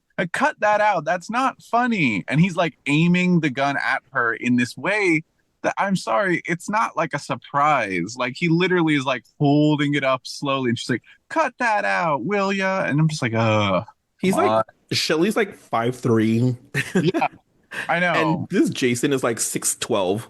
Wouldn't that be 7? That would be 7. But anyway, Yeah. it's true. And I I'm just wouldn't like, be like, "Oh, that's not Shelly." no. Hmm. And the fact that he ain't hits her right in the eyes shows that she was not dodging even a little bit. Yeah. Yeah, exactly. The last, I guess, iconic moment before we go into our little fun facts is when Chris, the final girl, after she's killed Jason, she decides to do what Alice did in the first movie and get in a little canoe and just like paddle her way through the middle of the lake. And she sees this, uh, she wakes up and she sees Jason, what she thinks is Jason, and she's like, "No, no." And then she wakes up or whatever, realizes that it's not actually Jason. And then suddenly, this zombified version of Pamela Voorhees jumps through the lake with a blue sweater and drags her into the water. And then she wakes up. She's like, "No." And she's doing her own version of Alice, like, "What about the boy?" type of thing. Love it. Yes. A good scene. Yeah. So, Tim, I know you hated this movie, but what do you rate it in terms of machetes out of 5 for this film? Well, I'm gonna have to give it. I'm sorry. I have to give it only. I'm gonna give it a single machete because I generally say that this is my least favorite Really? movie. One Okay, machete? maybe 2 machetes. Okay. No, no, don't change it. If you said one machete, that's fine. Okay. I can clearly be easily swayed, but no. Okay, fine. I'm sticking to my guns. I'll stick 1 machete. What gives it the one machete? Is it just because it's a film, or is there something that you're like, okay, this is deserves at least the one machete? Well, it deserves 1 because it gave Jason his mask. It's got a couple of memorable scenes like we were talking about, but Hmm. overall, I just find the film corny. I honestly wasn't scared by almost any scenes, which is different because part 2 actually has like legit thrills in it. Like you're actually scared while you're watching it and you're, worried what's going to happen next. And also, I have to say, and this is a little brief little mention thing, but I feel like this movie is lit too brightly. I don't know why that is. Did you notice? Yeah, I get it. Well, most of the stuff takes place during Night. the day, no? Yeah, it's like all during the day. And I'm like, isn't it supposed to be a creepy nighttime forest kind of vibe? You know? Yeah, even like the ending where Chris is attacked by Pamela Voorhees, the zombie version of her, it Yeah. feels very like the cinematography or something is off Yeah, because it feels like they're trying to imitate part one, but part one felt like a dreamy escape almost. You know what I mean? Like it it looks did. like the lake behind your house versus the one that's shot for part three. It feels like it's, oh, we only got like a quarter access to this pond. So let's pretend she's in the middle, but it feels like very claustrophobic almost, like very, Yeah, very enclosing. You know what I mean? So it very feels. B movie, honestly. Yeah. Well, for me, I gave it three machetes, so not, Wow. five, but it is one of my top ones because again, I think the 3D thing does work for me because I think it's corny and stupid, but I like that. I I know. I was li- gonna say, I know this is one of those ones that you like the corny aspects. yeah, I like where the new, well, I don't even know if you want to call him the new, but the little harbinger man, he's holding like a little eye. He's like, they told me to give this to you. He never says that, but you know what I mean. Yeah, yeah, yeah. And I give it three because A, like you mentioned, we get the first hockey mask. B, we get this fun sequence, I thought, with the biker gang and Oh, their little shenanigans. yes, they're little shenanigans. Yeah. And then what is the third reason I give it? I just give it a third one because of the kills. I think they were like kind of funny. There's one where oh wait, no, actually Andy and Debbie are killed, right? Andy threw a machete through his dick. I wrote that. Yeah, that's where the guy is, he has Oh, sex with a yeah, woman. Do you right. remember? And then he's like, there, she's in the shower. He's like, "Do you want a beer?" He's like, "Yeah, let me get you one, whatever." And then he gets on his hands and starts to walk on his hands with his legs up in the air. Again, why the fuck would I feel like that's so whatever? And then he bumps into Jason, and Jason's like, bitch," and just puts the machete right down his cock, all the way down his head. Oh, I know. That was probably the main kill that I like really cringed at because I was like, oh, oh, you know what I mean? Yeah, no, of course. That would definitely hurt. So, Tim, do you want to tell the audience, the listeners, some fun facts about this film? Oh, I sure do. Hmm. Okay, so number one, fun fact is the house, the barn, and the lake, speaking of what we were just talking about, were all purpose built on location. So the man-made lake was not properly sealed, and the water apparently drained into the soil during the first week of filming because they didn't know how to build a little mini lake. God, I'm telling you, it felt like a small little pond when they Yeah, shot her. I'm telling you, it looks, yeah, that did take away from it. imagine film it in like an above ground pool or something. Yeah, I mean, probably would have been better. She like takes a canoe into a pool. Yeah, she's like, oh, Goes, safe. yeah, okay. So it says here the original plan for the film involved Ginny, aka Amy Steele, from the previous film, being confined to a psychiatric hospital, excuse me, suffering from the trauma inflicted on her during the ordeal with Jason. She eventually finds that, intent on revenge, he has tracked her down and he begins to murder the staff and other patients of the hospital. At the hospital, Steele ultimately declined the offer to return to the series as she was busy with other projects, but has since said that she thinks she should have accepted. Well, again, too little, too late.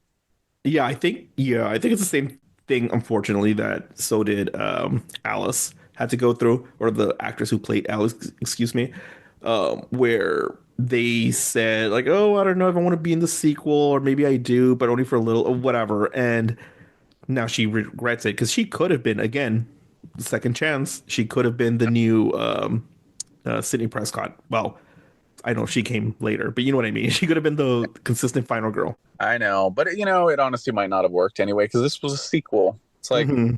But anyways, Yeah. I'll say another one. Hmm. Um, Martin J. Sadoff, the film's 3D effects supervisor, is responsible for coming up with Jason's trademark hockey mask. Sadoff Hmm. always kept a bag with him full of hockey gear on set because he was a big hockey fan. That's kind of random still. Like if I'm a fan of like baseball, I don't just like walk like to work with like a baseball bat. Like, oh no, don't worry, I'm just a big baseball fan. But anyways, and then while testing potential masks to use for Jason, he pulled out a Detroit Red Wings goalie mask for the test, and the director loved the look, and after making modifications, decided to use it. So, director combined with the 3D effects supervisor. Yeah, I mean, it's a good thing that this Martin J guy was not like a big fan of fencing. Yeah, But it had Jason with a little oval mask with the, I don't even know how to describe a fencing mask, but you know I what I mean. actually I don't think that would be such a bad mask. I think that if he was No? in a baseball though, and he's carrying around like an umpire mask, and Jason's walking around with like a giant bull mask on, kind of funny. But Yeah. The last fact that I have here, Tim, it says yes. Larry Zerner was cast as Shelley when the producer spotted him handing out flyers for a horror movie and asked him if he wanted to star in in a horror movie himself. Oh man. So wait, we're like Shelly then. That's what we look like to people. Yeah. Exactly. People immediately, when they think of like, what is Luis and Tim? What do they look like? They immediately think we're like Shelley. Yeah. We're like that kind of guy. Or Mhm. like a young Quentin Tarantino, maybe. Either way, we look disgusting according to people. If we look like Quentin Tarantino or this Larry Zerner guy. Oh. Well, actually, I don't know. Was Quentin Tarantino bad looking when he was young? He's kind of weird looking, but I don't know if he's bad looking exactly. But I anyway, don't know. He always looks like he has like a sock stuck up his ass. I don't even know really what that means, but okay, yes, you're probably right. Exactly. So Exactly. we move on to your last pick, Tim. We're only doing two I each. know. I know. Um, My last pick is Friday the 13th, Part 6, Jason Lives. That's mine. I will read the description now. A mhm. year after the fake Jason Voorhees, Roy Burns, one of the paramedics who arrived at the scene of Joey's murder in the previous film, who was killed by Tommy Jarvis. That was Um, a mouthful. that's wait, this is a lot of parentheses actually. Do you see this? That's like a whole lot of parentheses. Well, anyways, it's a year after the fake Jason Voorhees was killed, and Tommy Jarvis, who's a recurring character in the series, heads Mhm. to steal Jason's grave to finally rid himself of Jason for good. However, while he's doing that, he basically kind of sticks a giant shovel into Jason. Mhm. I think it was a shovel, and Mhm. a sudden lightning strike hits the giant thing that's stuck in Jason's corpse inside of his coffin. Which, by the way, isn't it kind of funny that Jason has a coffin? Like, Who buried him? yeah, like someone went to the trouble of like, oh, he's got to have a proper burial. This poor man. But Yeah. anyway, a lightning strike resurrects Jason, so his eyes open up, and then he's all of a sudden alive and begins a new murder spree.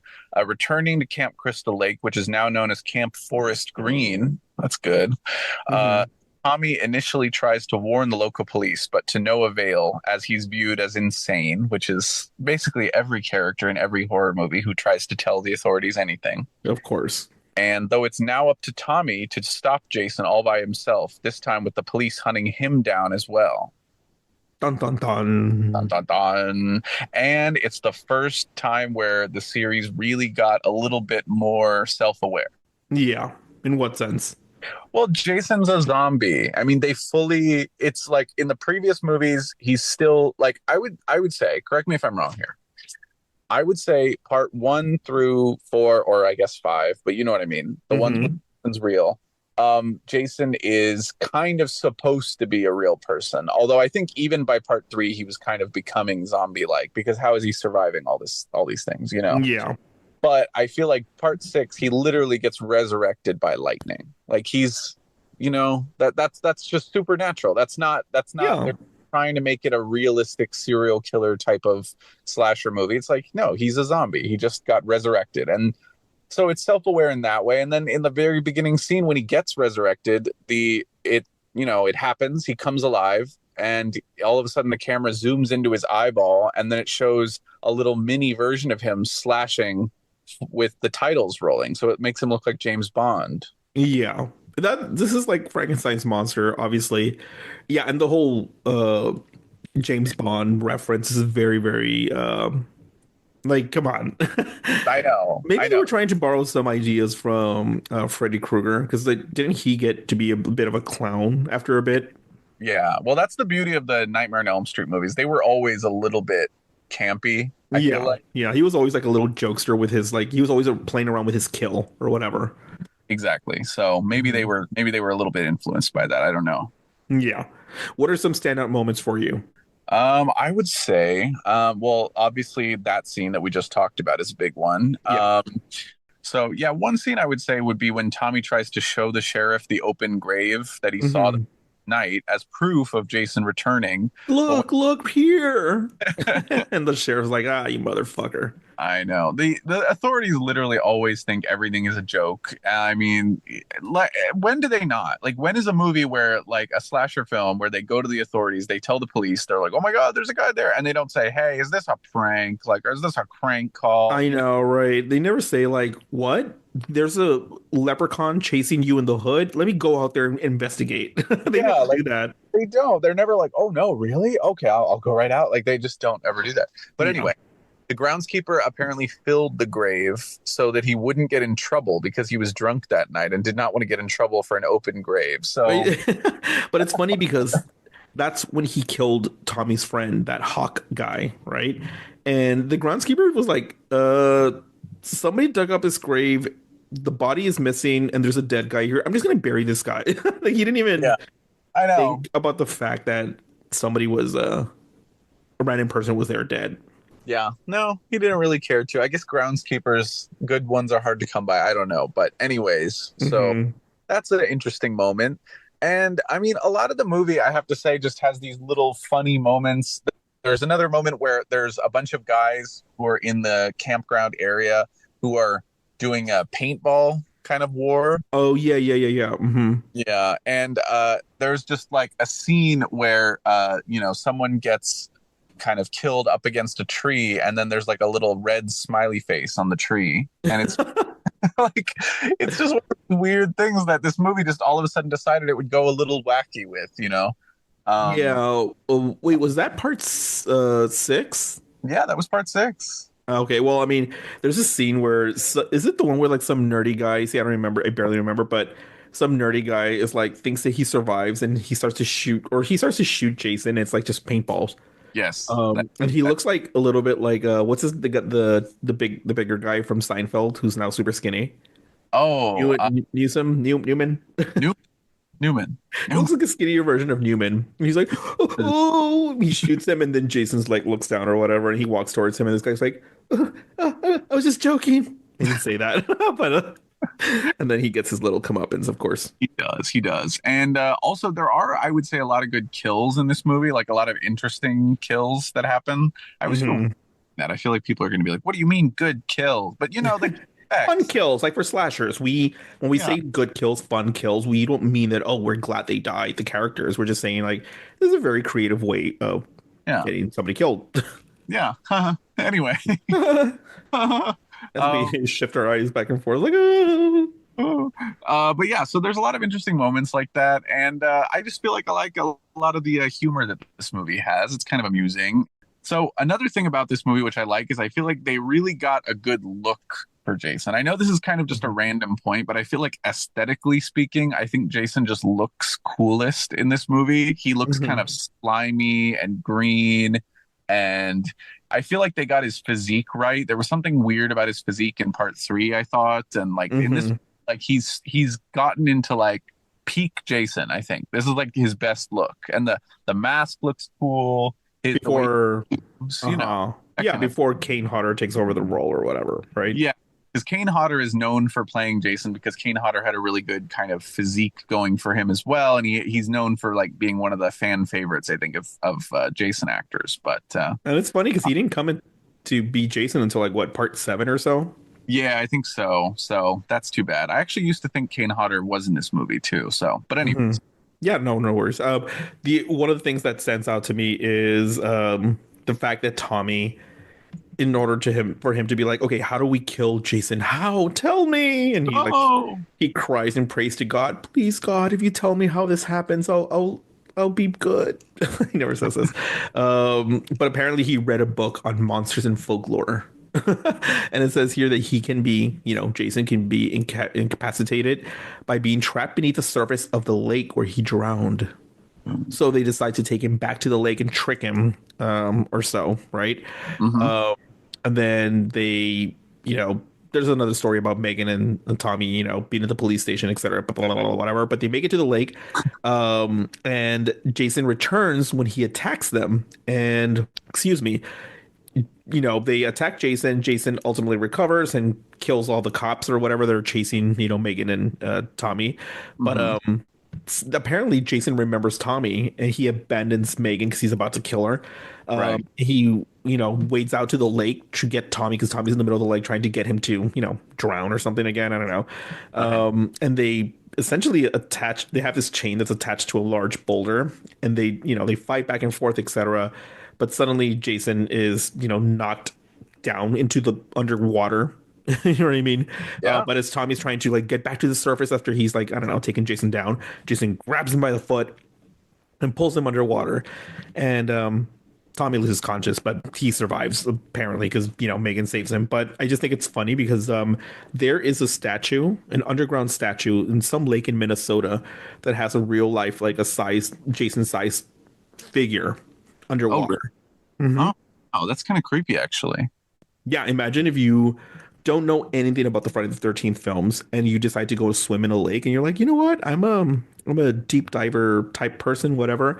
And you just go swimming there. You're like, what the fuck is this? And there's like an underground Jason there. I would be terrified if I saw that all of a sudden. I had no Mhm. clue about it, but I feel like I would hope there would be a sign. Yeah. And Yeah. I mean, I like this movie only because of that specific scene Anecdote. was like so burned into my brain of like Jason being buried underwater with a bunch of chains. Yeah, it's Um, insane. The mhm, whole movie has kind of a cool vibe to it, and I feel like it has really good pacing. I don't know. mhm.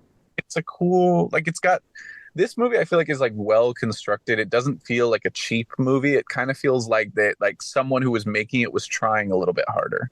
Yeah. Like they actually tried something. Yeah, and I So, think mhm. supernatural elements, although they're silly, kind of work because they're just like, well, we give up. Okay, then we're a super guys. Who cares? Like, Who cares? Yeah, yeah, yeah. So how many machetes do you give this film? I would give it, let's say, three machetes. I give it three machetes too. Mainly Okay. because I do like you know, it's a different actor, I believe. Like, Yeah, it is a different actor actually. Why they did I say believe? be able to Uh, get an actor to repeat their roles in the Friday the 13th movies, like at all. yeah, exactly. Aside from Alice, again, because she had such a minor role in the second film, Yeah. um, Tommy Jarvis is the only reoccurring like character in the series, though it's been played by three different people. So like the character has been consistent, but it's been three different actors. But I did like that statue at the end, not the statue, excuse me, but the body being like tied down at the bottom of the lake. Yeah. I think that's my favorite one because it's been so ingrained in my mind in terms of like being afraid of Jason and fighting him where you least expect it. Yeah. So I also gave it three machetes as well. Oh, there we go. No pushback from me, Tim. All right. I like it. What do you have in terms of fun facts? We have a couple listed here. Which one do you want to pick and show the listeners or tell the listeners, excuse me? All right. Well, I will say, speaking of what I was just talking about, years Mhm. after the release of this movie, Kevin Williamson, the writer, told director Tom McLaughlin that this film had a huge influence on him growing up and helped him inspire him to write the movie Scream. So, see, this movie was the Mhm. first kind of vaguely self aware one of the Friday the 13th series. And the self awareness, the meta kind of vibes to it, was Mhm. literally what inspired Scream. So, there we go.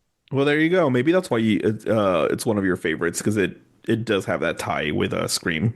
It does. And I love Scream. Mhm. Scream is like above so many other horror movies Oh, for me. 100%. Yeah. Here it says director Tom McLaughlin took home some props from the film, including Jason's tombstone, which sits outside his house, and it's made to look like Jason is buried in his yard, and his casket, which sits in the garage. The DVD box set includes a scene in which he shows off these props at his home and tells of how a city employee refused to enter his yard to read the meter because he thought a body was rarely buried there. Wow. You gotta be really dumb if you think that's true. Yeah. Like, oh, I don't want to read the meter. There's a dead body there. Then call the cops. How about that? Yeah. How about that? Mm-hmm. Mm-hmm. It says here. Oh, go ahead. No, well, I was going to say the film made $19,400,000 with a budget of $3 million, so still a profit. But it Mm-hmm. marked the first time that the Friday the 13th installments did not gross over $20 million. and began the general decline in box office returns. Womp, Sad. womp, womp. So what you're saying is one of your favorite Friday the 13th is really a box office flop. It was not a flop. It made 19 million on a $3 million budget. That is not a flop. It's really low. And by the way, anyone who's listening who thinks, oh, but it was the 80s, 19 million was so much money. It wasn't that much money in the 80s. Okay, this isn't like that long ago. That's still pretty low. But Yeah. they made more than a profit. Mhm. So Yeah, no, you're right. You're right. Well, yeah. Tim, before I list my actually let me just jump into it and tell you which one is my favorite. I don't know Okay. why, because it's one of the worst reviewed ones. Like people do not like this film.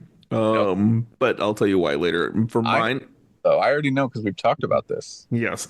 For me, it's Friday the 13th, A New Beginning from 1985.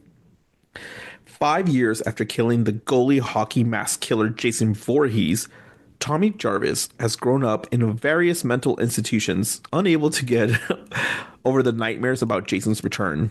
When Tommy is sent to a rural halfway house in New Jersey for mentally disturbed teenagers, a series of grisly murders begin anew as another hockey mask killer begins killing off all people at or around the residence. Has Jason returned from the dead to restart his killing spree? Or has Tommy decided to take over the reign of Jason? Or, Tim, is it someone else? No, I think it's Crispin Glover. Not Crispin Glover. So he is a part of this film. I think he was the most famous person. Or was he the most famous person to be in the film? Or was he the most famous the person who's most famous to come out of these films? Well, what about the kid who was in the Goonies? What's his name?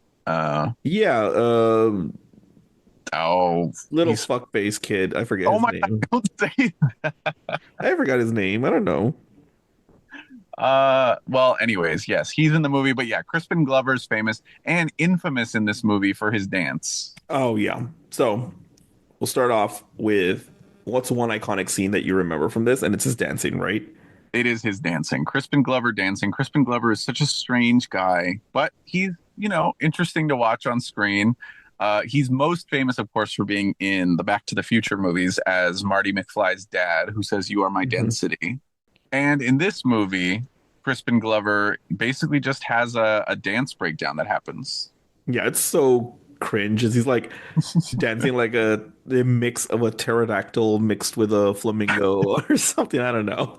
Isn't that what you did like on the dance floor, though? Yes, that's how I dance. I'm sorry, but I'm also a child of the 80s, so I was ingrained with Crispin Glover's dance moves, okay? It was the style at the time. Well, so this movie for me is iconic because, and I know a lot of people hate it, but because it was one of the first Friday the 13th that I saw, right? I remembered every single kill from the little, the chubby man, the chubby kid. He's not a kid. He's like a teen, let's say. And he's like, "You want some chocolate?" And the guy who's cutting wood, he's like cutting wood and he's like, "No, get the fuck away from me." And he's like, "All right, I don't like your attitude, but I'm leaving." Again, paraphrasing. And then he turns and this guy's just like, "Oh, fuck you." And he just like kills that guy Oh my God. for no reason. And Yeah. they it's so stupid because now as an adult, as I'm watching these movies, like none of it makes any sense. But Yeah. these But at the time, you were really like into it when you were watching. these two, yeah, exactly. These two quote unquote teens are hanging laundry and they look when that, fat kid is getting killed and they're like, ah, screaming, and they call the ambulance, the, paramedics, whatever, and they come to get his, the body of the guy. And one of the guys, his name is Roy, one of the paramedics, takes a deep look into the fat kid's chopped up body, and Ooh. just the fact that the camera lingers on him, you're like, wait, why is the camera doing this? Little do we know later on that it turns out that another iconic moment, or what the movie's famous for, is the fact that there is no Jason in this movie. That's the thing. Yeah. That's That's the what thing. a lot of fans don't like about this movie. I know. It's a major twist that, Jason is not the killer. Instead, it's a copycat killer, and it's a guy named Roy, who's the paramedic who basically got his son's, because he abandoned his son a long time ago, but he knew where he was. And he decided to, like, after he saw his son, quote unquote, dead, he decided he went crazy. He's like, you know what? This is where I become Jason. He had a And I break. love he had a break, but it just doesn't make any sense because a lot of people are just like, this makes zero sense. Well, not you, huh? Not me. I loved it. That's okay. Another. We're allowed to like these movies because of nostalgia. I feel like there's so many movies like that where you realize, well, it's not that great of a movie, but it is great because I remember it being great at the time, you know? Yeah, no, I agree. That's what happens, right? Yeah. One I, other iconic scene. Yeah, sorry, were you gonna say something? oh, I was mocking you. Oh, how dare you? But I know. another iconic scene for me was these two characters. One, her name is Lana, and I only know because he's like, "Hey, Lana, hurry up!" And some bald guy who's like two, I don't know. He's like maybe late 20s, early 30s. You can tell by his skin and face, but he's bald. Like, and I don't mean bald as in he shaved his head. I mean bald is like 80s bald where you only have hair around the side of your head.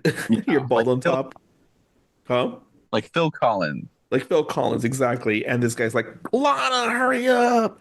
And What? then and Lana's like this super sexy woman, and she's like, give me a second. I'm cleaning up she's closing up a diner. And the guy's outside in his car, like honking, like, come on. And then as she's inside, doing changing or closing up, he decides to do some coke. And so he does. Oh my God, I don't remember that at all. Yeah, no, he does some coke and he's like, oh, or whatever. And then Wow. Jason just like hits him on the axe on the head, or quote unquote Jason Yeah. hits him with an axe on the head. And then we cut to Lana, who's inside. And again, if you saw them together, you're like, why would she date him? Because he looks like a fucking like uh somebody who works at the post office. Oh, And she looks like a diva who's ready to be, get discovered to be the next little starlet or whatever. yes, you're Um, right. But but maybe she loves him for his intelligence. well, he seemed like an idiot. I think he works actually at the morgue.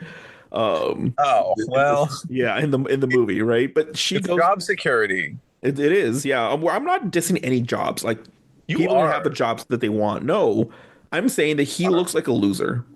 Then what am I saying about UPS workers or whatever? Anyway, Wow. not UPS, post office. Sorry, post office listeners, if there And are any, more workers. and morgue workers. No, morgue workers are creepy. I'm not. Oh, I'm not ashamed to say that, guys. You are creepy. If you no, work at a no, morgue. no. He's kidding, everyone. More workers, don't leave. You're our main audience. No, please, just kidding. I love morgue workers. Wait. A morgue. That's where the dead bodies are, right? Not a funeral. I'm thinking of mortician also, No, but he's no. not a mortician. He's a morgue. Anyway, the point is, Lana goes into the bathroom to get ready to meet what's his face, and she goes, "It's showtime!" And she opens her like waitress outfit to show her big, beautiful boobs. Oh, wow. Okay. Yeah. And then as she's like going out, this was like so ingrained in my mind when I was a child because I saw this. I should not be seeing this. But she goes out, it's like, Turn out straight still. exactly. And she's like, I forgot the bald guy's name. Let's just call him like Sam or whatever. And she goes like, Sam, where are you? Oh, it's getting cold. Come on. Because she's already in the car. Like she gets in the car, but he's no longer there. He's like, I'm gonna, snort all your coke. And she's like, okay, more for me. And she starts like getting coke and putting it in her teeth or something. I don't remember. And then she sees, the killer with an axe, and she's like, trying to get out of the car. And then as soon as she gets out of the car, somebody obviously swings the axe towards her abdomen. But what I really love about this scene is like when the camera pans out, it looks like an 80s slasher poster. Like it could be fit beautifully in a poster. And it's just like her with her waitress outfit, like, or regular outfit because she changed, just on the ground with an axe lodged into her stomach and some blood on the side. It looks like a beautiful slasher poster, if that makes sense. Wow. Okay. I see. Yeah. Well, see, there we go. You and I both have things we like aesthetically from some of these movies that are just purely what it looks like. Yes.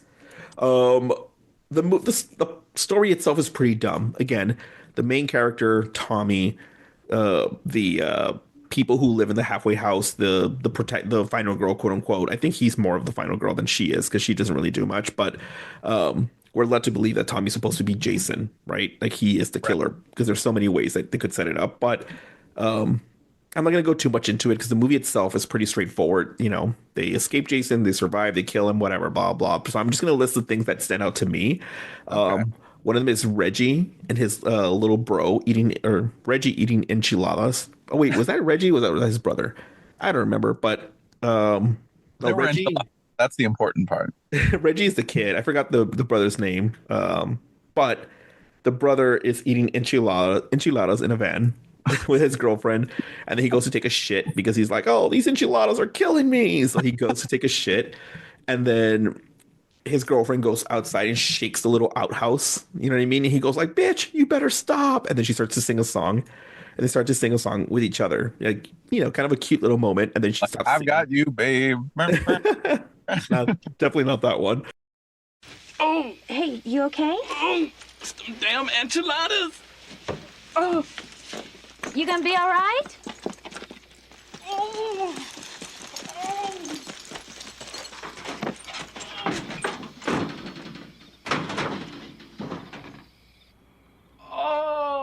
Oh.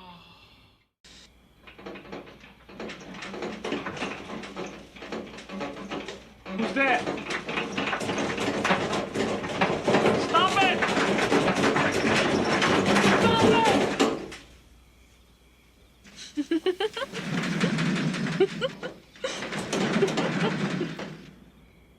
You're gonna get it, bitch. Oh, lighten up, Demon. You'll feel a lot better after you shit. I feel a lot better when I'm out of here. This shit box is gross. Well, you better watch out for the snake that's gonna crawl up that crapper and bite your ass. Ooh, baby. Hey, baby. Hey, baby. Ooh, baby. Ooh, baby. Ooh, baby. Ooh, baby. Ooh, baby. Hey, baby. And then he doesn't hear her singing anymore. He's like, "Girl, you still there?" And then suddenly he opens the door a little bit. He sees that his girlfriend is dead on the ground. And Oh, then he like, "Ah, ah," he closes the little outhouse. He's trapped inside. And then suddenly a bunch of like, I don't know, like pipes, stick, whatever, go through the fucking outhouse, and they almost stab him until eventually it does kill him. wow. And you love that part. Well, no, it stands out. The kills are funny because there's also another scene. Last one is there is this hillbilly woman with her hillbilly son, My, and she's telling like the cops like, "You better keep these kids off my property because the next time blah blah blah, I'm gonna kill them and I have a bomb on me. Don't fuck with me." And I'm like, "Girl, who says that to cops? Like I have a bomb on me." wow. Yeah, But wait. He says that? yeah, just one where like these two teenage halfway house teens are having sex on her property and she gets mad, obviously, which is fair. But she has a boy named Junior who's like a, you know, 32-year-old grown ass man with he's a little slow and he's riding like a little motorcycle and takes her there to the halfway house to complain with the cops. And she's like, "Don't fuck with me," or whatever. He's like, "I got a bomb on me." Oh my And God. then they're like, "Okay, that's just a local, Nutcase. nutcase." Exactly. And then the thing that makes it the standout moment that I'm about to mention is there's a scene where this fat guy is trying to tease Tommy, like, "Oh, you're just a psycho, huh?" And starts like hitting him on the shoulder or something. I forget. Aw. And then, of course, Tommy just kicks his ass. And then that guy goes crying back to his mom's house, like, "Mom, this guy, blah blah." But he's riding his motorcycle and just doing wheelies, like little like little donuts in her yard. And he's just like screaming and screaming. And then she's like, "Will you shut the fuck up, you big dildo?" And she calls her son a big You big dildo. dildo. Yeah. Oh my And then God. as he's doing donuts, he gets, suddenly you just see a machete go through the air and it cuts his head off. And so Oh, he's no longer yelling. And she's like, "Finally, you shut the fuck up. Now come back inside and eat my soup," because she's making soup. eat my soup. "Eat my soup, bitch. Y'all want to eat my soup?" Anyway. Anyway, sorry guys. That's an inside joke about something else. Anyway, the old lady is like, "Come on, Junior, come eat my soup," or whatever. And then Jason just sticks his hands through the window, or the killer, and puts her face in the soup and kills her. Oh no, burned alive from minestrone. Yeah. So it says, I wrote here, Big Dildo Boy gets ass kicked by Tommy, so he goes on a rampage outside his house doing wheelies with his bike. His mother tells him to shut the fuck up, and he's just screaming and gets his head chopped off. The mother realizes he finally shut the fuck up and tells him to get inside to eat her soup. She gets killed by Jason when he punches through the window and drowns her in her hot pot of soup shit. Basically, all I just said, I just paraphrase it. I just repeated everything. I just repeated everything, but just made it very straightforward. So people are just like, oh, just give me the short version, Luis. Just tell me. So that was it. Tim, machetes. How many do you give this one? I'll give it 2.5 machetes because I like how they went with it in an interesting angle. I think that whole idea of like it's not really Jason and Yeah. they kind of play with your expectations a little bit is cool. And I like the all the parts with soup. Yes, I give it 5 machetes. Oh wow, okay. So like Wow. Well, it's mainly because, again, I have very fond memories. And when I rewatched it, I was like, you know what? Even if you remove the fact that this is not Jason, if this were Jason, this would be such a good film. Do you know what I mean? Because it has like comedic moments. It has like really cool, gnarly kills. It does continue the story with Tommy Jarvis, etc. But the only thing that sucks for a lot of people is like it's not Jason, it's somebody else, it's somebody random. But if you just remove that and pretend that it is Jason, the movie itself is pretty cool. yeah, you're right. It is. It's got some good moments in it. I feel like it's better than Friday the 13th Part 3 for sure. No offense. Yeah, no, it definitely is. I mean, I gave that one 3 machetes, and this is like I'm giving it 5. So believe me, no offense taken. Okay, good. Some fun facts. We'll go through these. It says here's the name, Corey Feldman. That was his name. That's it. Okay, I forgot. Why could we not think of that name? Anyway, Who knows? But it says here, the film was originally written to have Corey Feldman as the star, reprising his role of Tommy, but he was already working on The Goonies. Therefore, the script was rewritten to have Feldman's appearance limited to a cameo in the very beginning. well, there we go. They should have Yeah. brought Data as well. And Another fun fact is without counting the laughing or yelling, the adult Tommy Jarvis only says 24 words throughout the entire film, without counting the laugh or yelling. which I don't remember him ever laughing. Ever. I do probably remember him yelling like, oh, and he hits himself in the head or something, but like I never hear. Yeah, only 24 words. Maybe they Wow. heard him speaking and they're like, ooh, yikes, let's cut a lot of his lines actually. So I'll say a fun fact now. Mhm. Friday the 13th producer Frank Mancuso Jr. didn't get along with the film's director Danny Steinman. Mancuso called Steinman a pervert and called the film a softcore porn sex movie rather than a slasher horror. It's kind of true. I Huh? didn't was that like risque, was it? Well, there's a scene. I cut this fact out because I was like, oh, it's too many facts. I don't want to go through all of these. Yeah. But there's a scene where this woman and this guy, again, people from the halfway house, the ones who were apparently accused of having sex on some woman's property, they decide to go to the woods again to have sex. And they're, having sex. They put the blanket on the ground. Kind of think of like a cabin in the woods, where Mhm. what's his name? Chris Hemsworth and the other woman are having sex in the woods. It's kind of like the same scenario, except it's during the day. And as they're having sex, whatever, they do what they do. But then the guy walks out because he's got to pee or something. But the girl is just like complete. The camera focuses just like from her chest up, and her boobs are just like, they look nice. Like, girl, congratulations. But it's just like unnecessary. And they apparently had shot a long sex scene that was really not necessary, but they decided to cut it because they didn't think it made sense. Thank God. Yeah, that would have been random. But then again, that's a kind of an integral part of a lot of horror movies. We can't forget like those parts of it. Yeah. It says here the film was cast under a fake title, Repetition, and many of the actors in the film were not aware it was a Friday the 13th installment until they were cast in their roles. Among the unaware cast was lead actor John Shepard. He played Tommy Jarvis as an adult who spent several months volunteering at a state mental hospital to prepare for the role. And Oh that he my felt God. I know, and that he felt really disappointed to discover that Repetition was actually the fifth Friday the 13th film. Imagine. Wait, that's so funny though. It really is actually. I think he's a born again Christian now and he quit acting. But That is so funny. He's like, I'm gonna go to a mental hospital and work in Really one. study, yeah. Oh my God. And the director's like, it's not that deep, bro. It says here, Dick Wyland, no, Wiend. What's it Yeah. here? Dick Yeah. Wiend stated that maybe that's the right word. Dick Wiend stated that it wasn't until I saw part four or part five, excuse me, that I wait, that's part five, right? Five. It wasn't okay. Dick Wien stated that it wasn't until I saw part five that I realized what a piece of trash it was. I Oh, mean, I knew the series' reputation, but you're always hoping that yours is going to come out better. And director Danny Steinman stated that he shot a porno in the woods there. You wouldn't believe the nudity they cut out. dang. Okay. So it actually was originally kind of more in that vein. Hmm. Yeah. Funny. Well, I think you should. I know you said you've seen all of the movies, but I think you should definitely watch this one again just to Oh, refresh your memories and go in with an idea like, you know what? I know Jason's not the killer, but pretend he is and just ignore the ending. You know what I mean? And see if you would like it.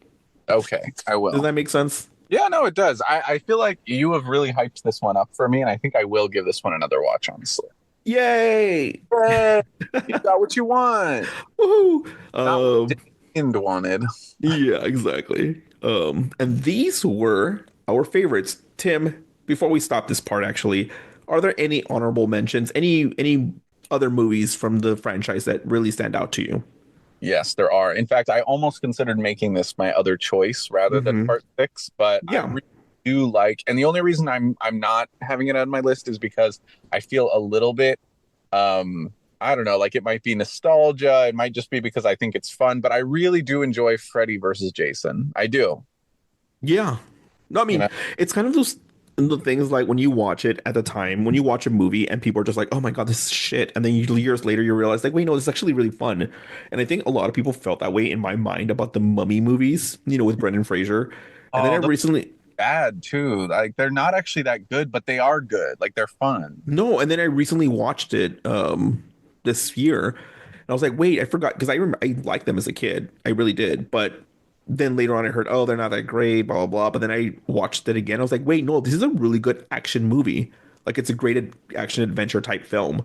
I don't Uh, know. I watched it recently, The Mummy, and I thought it was really fun, but I also was like, if I took this at all seriously, it would like, I don't know. There's like so many lame moments. Like, what about the beginning of it when that lady knocks over every single bookshelf in the entire well, arcade? I think that's what makes it fun. Rachel Weisz when she's like, it's like very cartoony almost. Yeah. Right. But I remember my friend and I, Erica, former friend, RIP. She's not Oh, dead. We don't oh, talk anymore. But so ridiculous. Why would you say all I right? don't know. But rest in peace, our friendship is what I meant. Oh, We were both so obsessed with the Mummy movies, and I remember saying like we would quote the entire films oh, entirely. Yeah, okay. and I would like be like, no, no, you be this person. I'll be a Naxunamun. I always wanted to be a Naxunamun.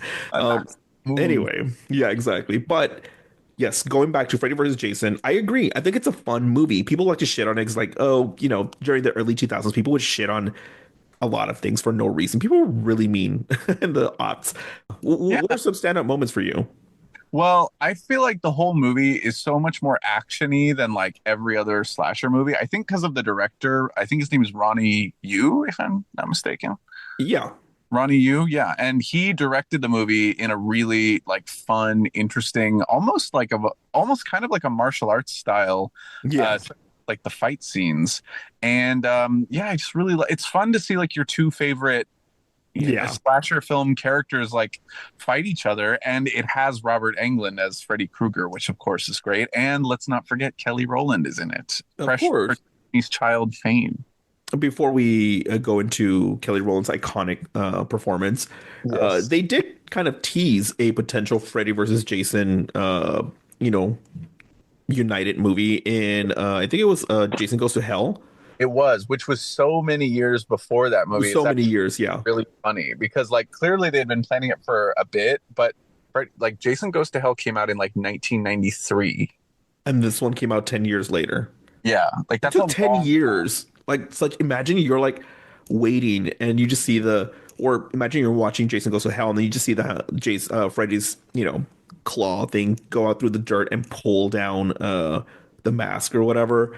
And Yeah. you're thinking like, oh my God, they're gonna make another one. It's gonna be them too. And then 10 years later, they finally make it. I know. Apparently, it was like stuck in development hell or something for a while. So they like some Yeah. so and so couldn't get the rights. Who knows? Blah blah. Legal stuff. Yeah, I think for me, the biggest, yes, I agree, that there was something there. But going back to Kelly Rowland, I wish she would have been the final girl. How I iconic would that have been, honestly? Oh, she should have been the main character. Honestly, the other lady was like, she was She was okay. like, whatever. Yeah. Wasn't that great of an actress, was she? No, I don't remember her, honestly, and I don't even care. There you go. It was also like a very predictable, like having like this blonde, beautiful woman be the I know. white woman be the final girl, and I think it would have been kind of iconic if they would have just gone the Brandy route, because I think Brandy survived one of those I Know What You Did Last Summer sequel movies, Ah, albeit she wasn't the main character. It was still Jennifer Love Hewitt, but Yeah. I mean, it would have been fun to have like Kelly Rowland be a The main final one? girl. I Yeah. know. It would have been. I know. I wish they had done that. But she's got a lot of good, fun moments in the movie. And I feel like it's cool that she's in it. Mhm. And also, like, let's face it, when she has that moment where she's threatening or when she's trying to distract Freddy Krueger from attacking her friends, Mhm. that's a great moment. I wish he would have survived. And then at the end, when everybody's dead except for Kelly Rowland, right? She's like, "Oh, I survived. I did it." She opens her purse, digs in, gets her little phone, and texts through the Excel sheet to her parents. I knew you did that. I'm going home. I've going decided home." not to pursue college. Just go home. I love you, Mom and Dad. Oh, and then Nelly comes in and it's like, No uh, matter what you do. Oh. Is that the right song, actually? yeah, it is. It is. Okay, yeah. It's funny because off topic, but my friend who has the fetish for Santa. I'll tell you in the next episode. But we genuinely thought that she was going to be bigger than Beyonce, Oh, wow. That's funny. because like when she first, I think when her song came out, like no matter what I do, oh, All I think about is you. Sorry. oh, it was like a little bit before Beyonce's Crazy in Love. It was. It was It was like a monster. yeah. Oh, isn't that funny? Yeah, so that came out. She was already starring in some horror movies or whatever. It's like, honestly, we genuinely thought she was going to be bigger than Beyonce. And we were like, wow, that's surprising because everybody thinks it's going to be Beyonce. And now look at, I mean, don't get me wrong, Kelly Rowland's still iconic. But Beyonce's Beyonce, right? Yes. Well, I guess, yeah, Beyonce's pretty talented, I guess. Well, not even about the talent, because like I think they're all talented. I think it's just more of like her status in terms of Yeah. her impact in pop culture. Yeah. Well, at least she made one other song with David Guetta that was really famous. Oh yeah. I did like that song. When Love Takes Over. Yeah. Yeah. Ooh, yeah. This is the part where all the listeners tune out. They're like, ooh, yikes. We may as well listen to the actual songs, I know. Oh not my these God. two crackheads whose voice are cracking. I know. Anyways, Freddy vs. Jason, great. Doesn't feature Great. music by Kelly Rowland, but it is a good movie and she's in it. And what can I say? It's one of the classic ones that I really love. Yeah, really iconic film. Any other film that I would give a shout out to? I think same. I would pick Freddy vs. Jason. I just think it's like really, really fun, and it was like quote unquote our Jason and Friday. Like, you know what I mean? Like it's Yeah. I don't know if that makes sense because like all the movies came out before we were really both into horror. Yeah. I mean, we may have liked them watching, but they weren't really about us, quote unquote. I'm maybe not even for you, maybe for me, because I had just graduated from high school, and when that movie came out, like a couple of years later, so for me, it I felt was like, a little young, but Huh? still, I mean, what's up? I was a little young, but I know what Yeah, you you were a little young, but for me, it felt like this was like my Jason because these teens, I could have been one of these teens, not the cool ones, but you know what I mean? I could have been one of these in the same cornfield, pretending to like enjoy like the drugs and music. I'm like, hey guys, and then somebody fucking stabs me in the back and it's Jason. Oh shit. By the way, did high schools have cornfield parties back in the day? Because I never got invited to any of that kind of thing. I mean, you did grow up near a major city, and I grew up like on the border, so we were nowhere near the farmlands. Oh, too bad. I'm Cornfield pretty sure party. they were probably real. No, well, maybe the Midwest. Maybe. You big dildo. Eat your fucking slot. So, Tim, we just went over our favorite Friday the 13th films, some honorable mentions, some fun facts. We really What did. is, yeah, what advice do you have for somebody who is currently a horror fan that just enjoys current elevated horror, let's say? Ugh. And, Ugh, I mean, we love elevated horror, but it's not you know, not the same. not the same. But, what advice would you give people to convince them to start watching Friday the 13th, especially today? Today's the perfect day. It's Friday the 13th in our heads. That's right. Yeah, it is. No, I would tell them honestly that if you want to enjoy a fun, silly franchise that went on a little bit too long, kind of jumped dark. Wait, But are you fighting for this or are you dragging it? no, I love that. I love when a franchise does that kind of thing. Honestly, Yeah. you have to be able to appreciate a good, not that good movie. And I feel like Friday the 13th has a lot of good, not that good ones, but it also has some actually good ones, like the first and second ones. And I'll say it, Freddy versus Jason. Yes. Also, if you're watching, and again, I'm not going to assume that most of our listeners are just into elevated horror, but if there are people out there who only watch modern horror films, even the really bad ones, but you don't want to take a stab at older films because you're like, oh, they're old and they're corny and they're camp. Like that's where a lot of these current films are influenced from. Like they're influenced from Yeah, films like this. Do you know yeah, what I mean? And exactly.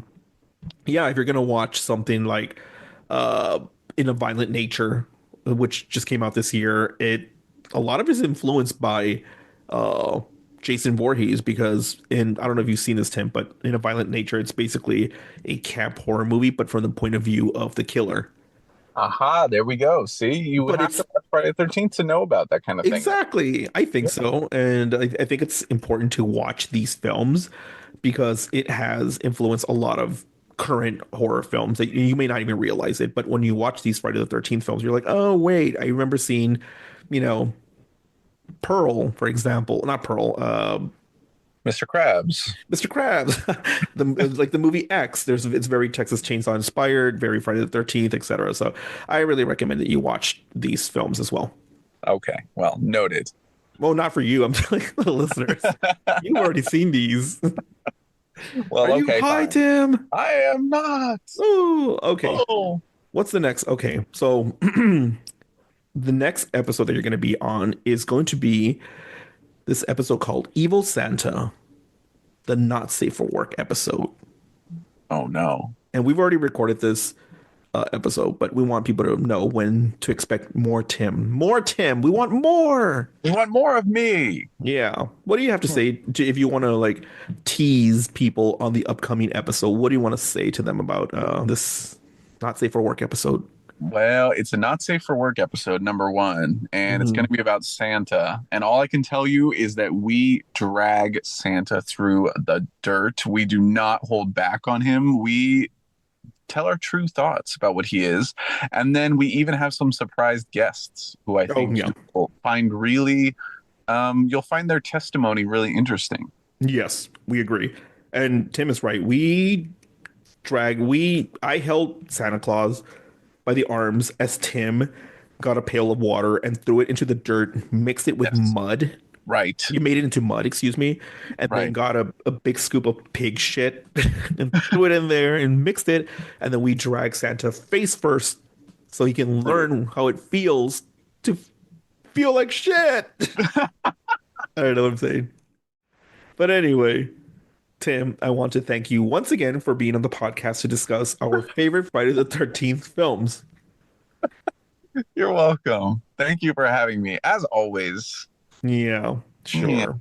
No, thank you. Come on. Yeah. Come on, bro. Come on, hey. But I will see you again in 2025 where we'll have you come back and give us more of your tea, the hot tea you got to spill on different Oh, topics. all right. Thank you for renewing my contract. Yay! Oh yeah, that's true. Unpaid intern contract. Yes. I Thank you, Tim. yes. There you have it.